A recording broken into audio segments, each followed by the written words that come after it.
Kamu percaya bahwa kalau gak semua pintu harus dibuka? Nah, ada sebuah cerita, dan cerita ini datang dari Arif, seorang petugas kebersihan lepas yang dapat tugas di sebuah gedung tua bekas rumah sakit jiwa di Jawa Barat. Bangunan itu sudah kosong sejak tahun 2012. Tapi karena masih aset pemerintah, gedung itu tetap dibersihkan secara rutin. Setiap kamar di sana dibiarkan terbuka kecuali satu kamar yang terkunci rapat sejak dulu, yaitu kamar nomor 06. Pintu kayu tua itu dicat putih pudar, di bagian atasnya tertempel kertas dengan tulisan tangan, dilarang membuka kecuali oleh pihak keluarga. Awalnya Arif gak terlalu peduli, sampai satu malam saat dia bersih-bersih di lantai 2, dia dengar suara tangisan kecil dari balik pintu. Ibu di mana? Suara itu terdengar lirih. Dia panggil satpam yang piket pada malam itu, tapi saat dicek bersama, kamar itu tetap terkunci rapat dan gak ada orang, bahkan gak ada suara sama sekali. Tapi sejak malam itu, suara itu terus terdengar, selalu di malam Jumat. Kadang menangis, kadang bicara sendiri.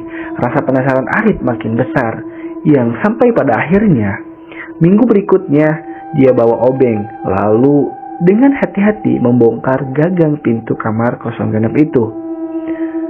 Saat pintu terbuka pelan, bau air langsung keluar.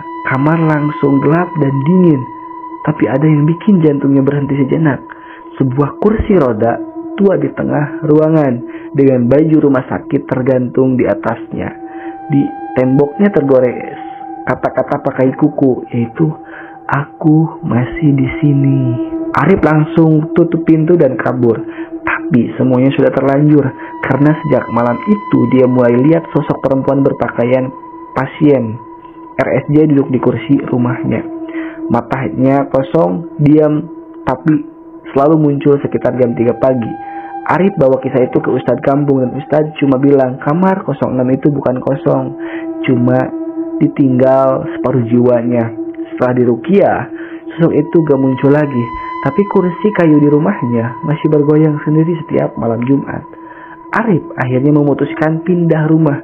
Tapi sebelum pergi, dia tulis satu pesan di tembok. Jangan buka pintu yang dijaga oleh kesepian. Sampai hari ini, kamar 06 pun terkunci rapat. Tapi semua petugas baru di sana merasakan hal yang sama dan melaporkan hal yang sama pula, yaitu mendengar suara ibu di mana? Yang paling bikin merinding, suara itu bukan datang dari dalam kamar, tapi dari belakang mereka. Nah, kadang hal yang paling menakutkan itu bukan hantu, tapi rasa sepi yang disimpan terlalu lama, sampai berubah jadi bayangan yang minta dikenal.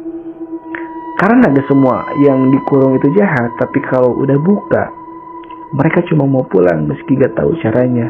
Dan kamu masih berani buka pintu yang tertutup rapat?